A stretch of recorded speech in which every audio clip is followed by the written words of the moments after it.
Some leadership traits are rare and extraordinary, and others are common but no less powerful. Foster's team play is one of those. Leaders tend to score well here, but the data reveals that that's exactly why it's so critical. Welcome back to Data Wizardry. Today we're exploring Foster's team play, the dimension leaders can't afford to overlook. I'm Joseph Leman. Come along as we put the data in layman's terms.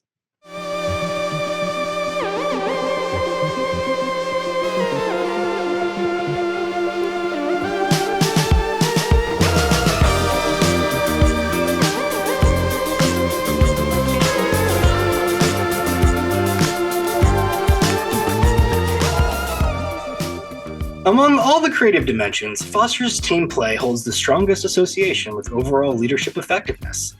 The correlation coefficient here is 0.89, which is statistically indistinguishable from the purposeful and visionary dimension. The R-squared value for this coefficient, which is the percentage of variance in leadership effectiveness explained by Foster's team play, is 0.3, which means almost 30% of the variance can be explained by just one factor alone.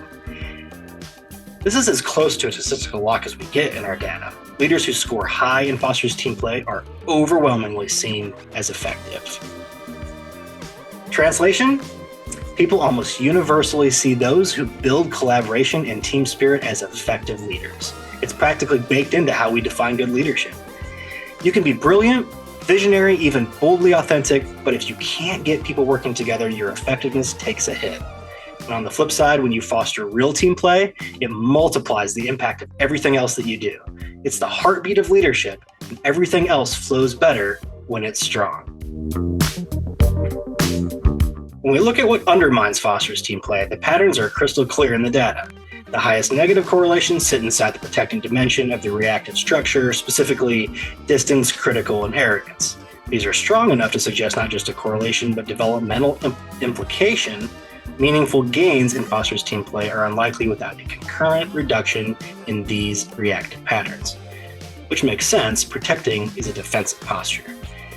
Distance withdraws relational energy, critical injects corrosive valuation into group dynamics, and arrogance shifts attention away from the collective and onto the self. Each one directly undercuts the cooperation and trust required for team play to thrive. Think of it this way. You can't protect yourself and play well with others at the same time. If you're keeping people at arm's length, nitpicking, making it all about you, you're shutting down the conditions that makes teams work. But the moment you soften those edges, everything changes. People lean in. The energy that used to be spent defending gets freed up for collaborating. And that's when team play really takes off. Further discovery from the Foster's team play data that piqued my interest has to do with the shape of the dimension's score distribution. Statistically speaking, it's negatively skewed. On our 1 to 5 rating scale, most dimensions would ideally cluster around the midpoint with fewer scores at the extremes. But with Foster's team play, the distribution shifts upward as more leaders score at 4s and 5s than at the midpoint. By itself, this pattern isn't unique. In fact, most creative dimensions skew high compared to reactive dimensions. But it carries particular weight here. Here's what that really means. Most leaders are already decent at team play, which raises the bar for everyone. Unfortunately, being decent here isn't really enough because the leaders you're compared against are also decent, or maybe even stronger. So if you wanted to stand out, this is a good place to start. And if you're struggling, then you've got a lot of ground to cover. The good news is that every bit of progress you make pays off big.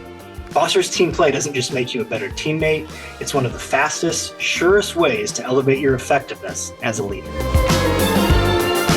So what does the data tell us? 3 things. First, Foster's team play is almost inseparable from leadership effectiveness. It's one of the strongest markers we have. Second, it can't coexist with reactive defensiveness. You've got to let go of distance, criticism, and arrogance to make it thrive. And third, the bar is already high, which means if you want to stand out or even keep pace, you've got to keep strengthening it.